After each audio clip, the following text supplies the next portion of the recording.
In his philosophical exploration, Immanuel Kant posits that the concept of freedom is the key to explanation of autonomy of the will.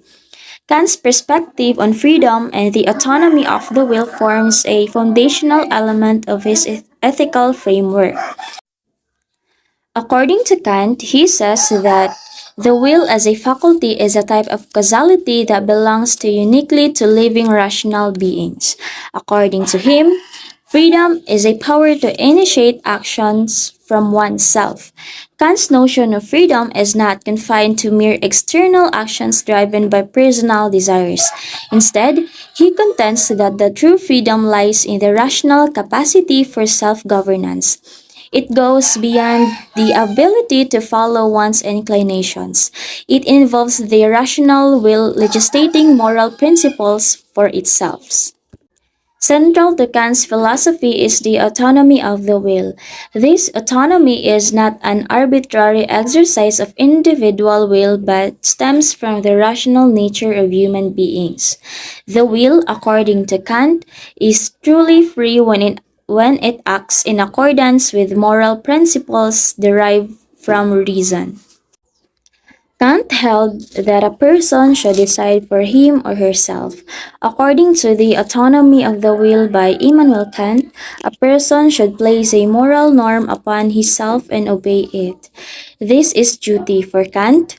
We are our own legislator. This is our own autonomy, our decision to act in accordance with our good will. For Kant, genuine freedom arises from the rational will's adherence to universal moral principles. This perspective challenges us to rethink the nature of our actions and the source of our true autonomy. Kant proposed that freedom is not a contingent attribute but a fundamental presupposition. It's not something we acquire or strive for. Instead, it is inherent and foundational to the will of every rational being. This challenges us to rethink the nature of freedom beyond a mere choice or option. For Kant, this presupposed freedom is not an individualistic concept but holds universal significance. It is a property that must be attributed to the will of all rational beings. Here, Kant emphasizes that our rational nature is intricately linked to the concept of freedom, and this connection is shared by all who possess rationality. The presupposition of freedom ties into Kant's broader philosophy of autonomy. He argues that rational beings possess the capacity for self-governance, and this autonomy is intricately connected to the presupposed freedom. It is not merely a personal freedom, but a shared characteristics among all beings capable of reason.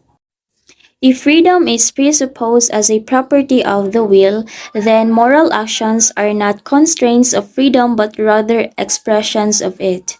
Morality, according to Immanuel Kant, is an essential aspect of our rational nature. Freedom must be presupposed as a property of the will of our rational beings, challenges us to reconsider the very foundation of freedom.